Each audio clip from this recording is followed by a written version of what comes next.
आज देश ने अपने एक महान सपूत पूर्व उप प्रधानमंत्री लाल कृष्ण आडवाणी जी को भारत रत्न देने का भी निर्णय लिया है।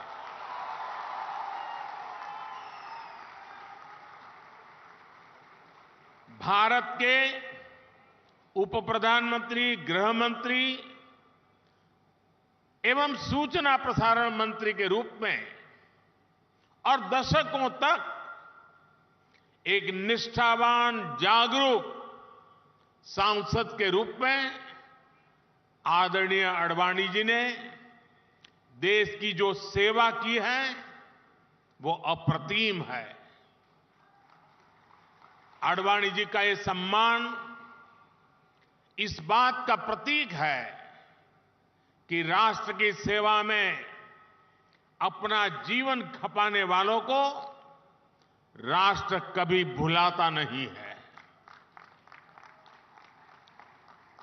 मेरा सौभाग्य रहा कि लाल कृष्ण आडवाणी जी का स्नेह, उनका मार्गदर्शन मुझे निरंतर मिलता रहा है। मैं आदरणीय आडवाणी जी के दीर्घायु होने की कामना करता हूं और उन्हें ओडिशा की इस महान धरती से समस्त देशवासियों की तरफ से बहुत बहुत बधाई देता हूं। साथियों, हमने ओडिशा को शिक्षा का, कौशल विकास का एक महत्वपूर्ण केंद्र बनाने के लिए निरंतर प्रयास किए हैं। बीते दशक में ओडिशा को जो आधुनिक संस्थान मिले हैं, शिक्षा संस्थान मिले हैं, वो यहां के युवाओं का भाग्य बदल रहे हैं। आईसर ब्रह्मपुर हो या भुवनेश्वर का इंस्टीट्यूट ऑफ केमिकल टेक्नोलॉजी, ऐसे अनेक संस्थान यहां स्थापित किए गए हैं। अब IIM संबलपुर भी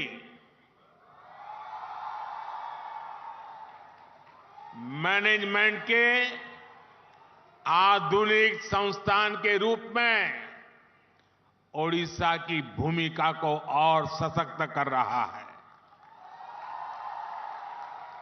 मुझे याद है 3 साल पहले कोरोना काल में ही मुझे IIM के इस कैंपस के शिलान्यास का अवसर मिला था।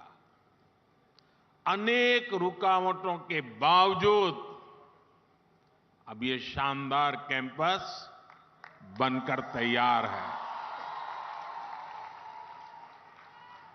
और आप लोगों का जो उत्साह मैं देख रहा हूं ना, उसे मुझे लगता है कि कैंपस आपको कितना प्यारा लग रहा है। मैं इसके निर्माण से जुड़े सभी साथियों की प्रशंसा करता हूं।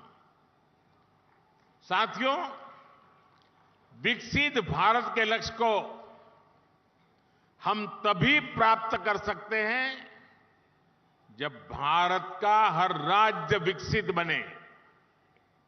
इसलिए बीते वर्षों में हमने ओडिशा को हर सेक्टर में अधिक से अधिक सपोर्ट किया है। केंद्र सरकार के प्रयासों से ओडिशा आज पेट्रोलियम और पेट्रोकेमिकल के क्षेत्र में भी नई ऊंचाई प्राप्त कर रहा है। पिछले 10 सालों में ओडिशा में पेट्रोलियम और पेट्रोकेमिकल क्षेत्र में 1.25 लाख करोड़ रुपए से अधिक का निवेश किया गया है। बीते 10 वर्षों में पहले की तुलना में रेलवे के विकास के लिए ओडिशा को 12 गुना ज्यादा बजट दिया गया है। बीते 10 वर्षों में प्रधानमंत्री ग्रामीण सड़क योजना के तहत ओडिशा के गांवों में करीब 50,000 किलोमीटर सड़कें बनी हैं। राज्य में 4,000 किलोमीटर से अधिक नए नेशनल हाईवे का निर्माण भी हुआ है। आज भी यहां नेशनल हाईवे, उससे जुड़ी 3 बड़ी परियोजनाओं का लोकार्पण किया गया है। इन प्रोजेक्ट से झारखंड और ओडिशा के बीच इंटर स्टेट कनेक्टिविटी बढ़ेगी और यात्रा की दूरी भी कम होगी। ये क्षेत्र खनन, बिजली और इस्पात उद्योग की संभावनाओं के लिए जाना जाता है। इस नई कनेक्टिविटी से इस पूरे क्षेत्र में नए उद्योगों के लिए संभावनाएं बनेगी, रोजगार के हजारों नए अवसर बनेंगे। आज संबलपुर तालचेर रेलखंड का दोहरीकरण, जार तरभा से सोनपुर सेक्शन तक नई रेल लाइन का भी शुभारंभ हो रहा है। पूरी सोनपुर एक्सप्रेस से सुबर्णपुर जिला, यानी हमारा सोनपुर जिला आज रेल कनेक्टिविटी से जुड़ रहा है। इससे श्रद्धालुओं के लिए भगवान जगन्नाथ का दर्शन करना और आसान हो जाएगा। ओडिशा के हर परिवार को पर्याप्त और सस्ती बिजली मिले, इसके लिए हम निरंतर प्रयासरत हैं। आज जिन सुपर क्रिटिकल और ultra super critical thermal plants का उद्घाटन यहां हुआ है, उनका लक्ष्य भी यही है। भाई और बहनों, बीते 10 वर्षों में केंद्र सरकार ने जो नीतियां बनाई है, उनका ओडिशा को बहुत अधिक फायदा हुआ है। हमने खनन के क्षेत्र में जो नए रिफॉर्म किए हैं, ओडिशा उसका बहुत बड़ा लाभार्थी रहा है।